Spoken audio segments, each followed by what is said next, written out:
Zineb Razoui est dans la sauce. Le prix Simone Veil lui a été retiré par Valérie Pécresse, après la demande du petit-fils de Simone Veil. Découvrez pourquoi.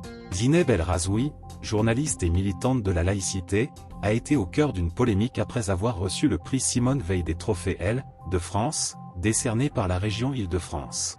Ce prix, qui récompense la femme francilienne de l'année, a été attribué par le vote du public sur le site de la région. Mais cette distinction a suscité la controverse, car Zineb El Razoui est connue pour ses propos critiques sur l'islam et les banlieues. Elle a notamment appelé les policiers à tirer à balles réelles sur les jeunes qui sèment le trouble dans les quartiers populaires. Ces propos ont même amené le rappeur Niax à faire ce morceau appelé Zineb El Razoui. La rue c'est rasoir, donc chaque jour je la repente une lame dans le calcifle. Je vais m'en servir pour raser la chatte à Zineb El Razoui.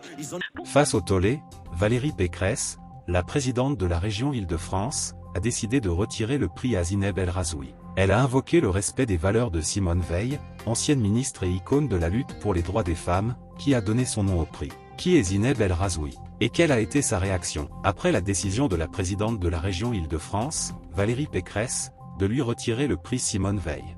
C'est ce que nous allons étayer à travers cette vidéo. Bonjour monsieur dame. Nous sommes ravis de vous retrouver pour un nouvel épisode de l'actualité en feu. Avant de continuer, merci de bien vouloir vérifier si vous êtes bien abonné à notre chaîne. Si ce n'est pas encore le cas, merci de bien vouloir vous abonner, et de mettre le petit pouce bleu, pour aider cette vidéo à être vue. Pour revenir à notre sujet du jour, Zineb El Razoui a dénoncé une censure et une trahison de la part de Valérie Pécresse.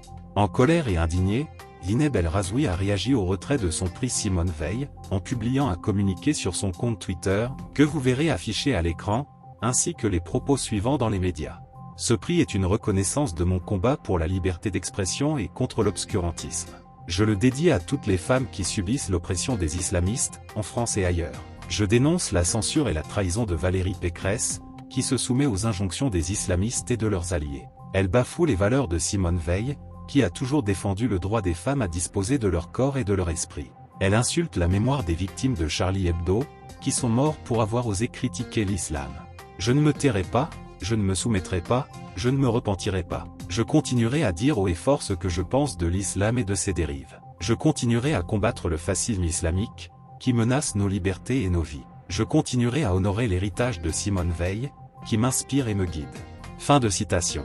Le prix Simone Veil, créé en 2018, a donc été entaché par cette affaire, qui a divisé l'opinion publique et les médias. Certains ont soutenu Zineb El Razoui, saluant son courage et sa force, tandis que d'autres ont critiqué son discours, jugé stigmatisant et violent.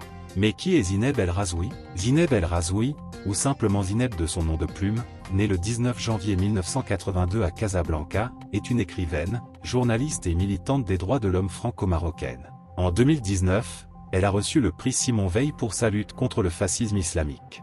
Ainsi, suite à cette affaire, en 2023, le prix lui a été retiré pour avoir comparé la riposte d'Israël à l'agression du Hamas, à un génocide. Pour ma part, je condamne toutes les morts civiles, sans distinction entre le côté israélien et le côté palestinien. Ça devient insupportable et le narratif israélien dans cette histoire, on le voit, est en train de se fissurer, de se craqueler au fur et à mesure que ce conflit avance. Et je pense qu'aujourd'hui, tout être humain qui est en train d'assister à ces massacres, que d'aucuns qualifient d'ores et déjà de génocide, sont extrêmement émus et tout être humain doit appeler à ce que ça cesse. Monsieur Bourdin, moi, mon combat a toujours été un combat pour la liberté, notamment pour la liberté d'expression.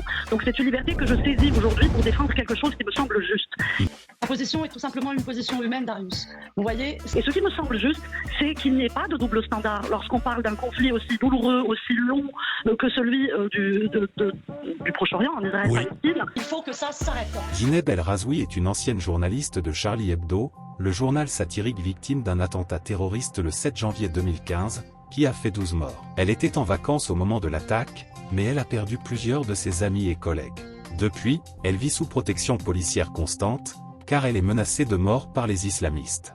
Elle est une fervente défenseuse de la laïcité, qu'elle considère comme le seul rempart contre le fanatisme religieux.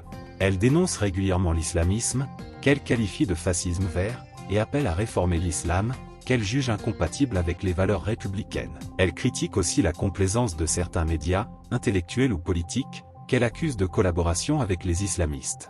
De même, Zineb El Razoui est l'auteur de plusieurs livres, dont Détruire le fascisme islamique, édité en 2016, Le racisme expliqué à ma fille, en 2018, et pour finir, Rien n'est pardonné, en 2019. Elle est aussi la fondatrice de l'association Comité Laïcité République, qui promeut la laïcité et les droits de l'homme. Qu'est-ce que le prix Simone Veil, et pourquoi a-t-il tant d'importance sur le plan politique?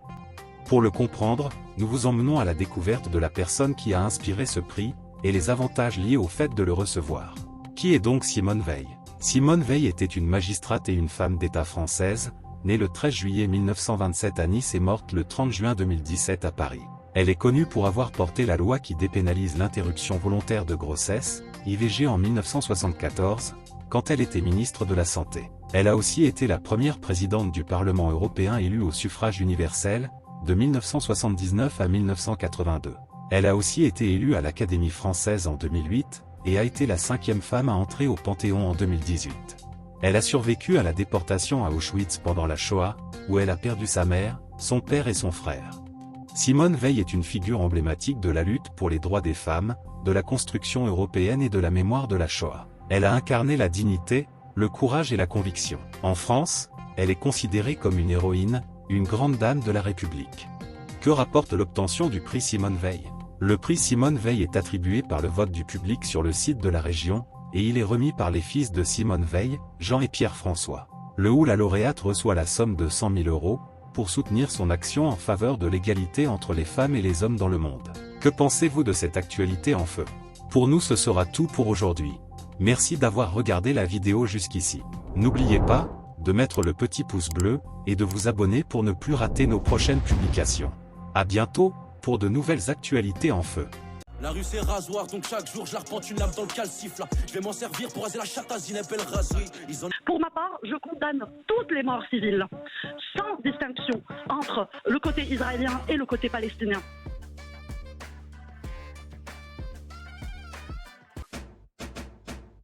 Ça devient insupportable et le narratif israélien dans cette histoire, on le voit, est en train de se fissurer, de se craqueler au fur et à mesure que ce conflit avance. Et je pense qu'aujourd'hui, tout être humain qui est en train d'assister à ces massacres, que d'aucuns qualifient d'ores et déjà de génocide, sont extrêmement émus et tout être humain doit appeler à ce que ça cesse. Écoutez, Monsieur Bourdin, moi, mon combat a toujours été un combat pour la liberté, notamment pour la liberté d'expression. Donc c'est une liberté que je saisis aujourd'hui pour défendre quelque chose qui me semble juste. Ma position est tout simplement une position humaine, Darius. Vous voyez? Et ce qui me semble juste, c'est qu'il n'y ait pas de double standard lorsqu'on parle d'un conflit aussi douloureux, aussi long que celui du Proche-Orient, en Israël-Palestine. Il faut que ça s'arrête. Je pense que nous sommes tous écœurés, nous sommes tous meurtris par ces images terribles d'enfants qui depuis maintenant 43 jours meurent, de parents palestiniens qui ramassent des morceaux de leurs enfants dans des sacs poubelles.